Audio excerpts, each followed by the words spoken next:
नमस्कार, मैं हूं माया और आप देख रहे हैं एसबीएम न्यूज़। रोज की तरह आज फिर से एक नए मुद्दे के साथ आपसे रूबरू होने जा रही हूं। आज हम बात करेंगे ट्रंप को नाको चने चबवा रहा ईरान। जी हां, पश्चिमी एशिया में बढ़ते तनाव के बीच ईरान और संयुक्त राज्य अमेरिका के बीच चल रही कथित बंद कमरे की कूटनीति अब सार्वजनिक चर्चा का विषय बन गई है। रिपोर्ट के अनुसार दोनों देशों के बीच परमाणु कार्यक्रम, क्षेत्रीय सुरक्षा और प्रतिबंधों को लेकर गहरी असहमति बनी हुई है।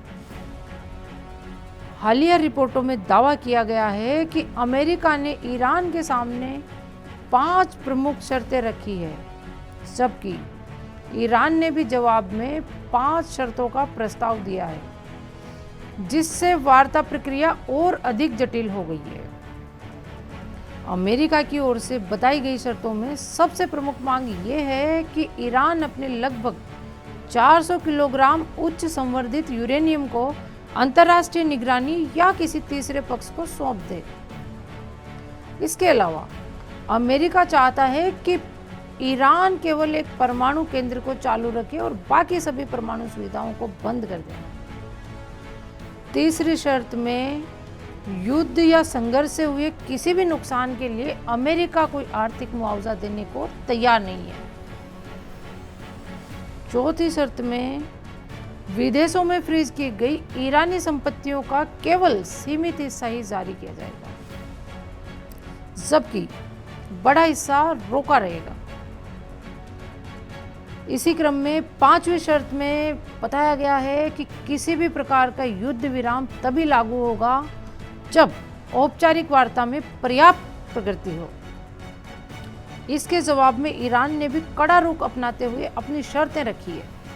ईरान का कहना है कि क्षेत्र के सभी सैन्य कार्रवाई को पूरी तरह से बंद किया जाना चाहिए, जिसमें इजराइल की ओर से लेबनान जैसे क्षेत्रों में चल रही सैन्य गतिविधियां भी शामिल है। दूसरी प्रमुख मांग यह है कि ईरान पर लगाए गए सभी अंतर्राष्ट्रीय प्रतिबंध हटाए जाएं।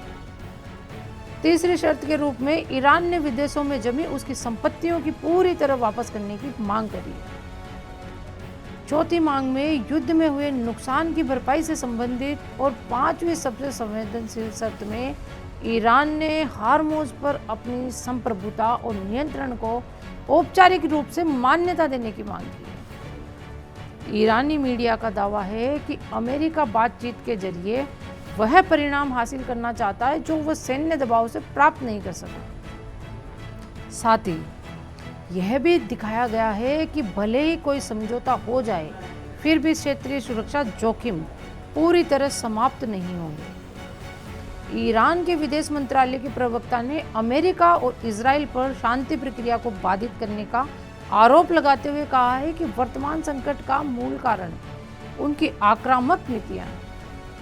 दूसरी ओर अमेरिका की ओर से कठोर रुख जारी है और राष्ट्रपति डोनाल्ड ट्रंप के बयानों का हवाला देते हुए ये संकेत दिया गया है कि समय सीमित है और यदि ईरान निर्णय नहीं लेता है तो सैन्य कार्रवाई भी संभावनाओं से भी इनकार नहीं किया जा सकता।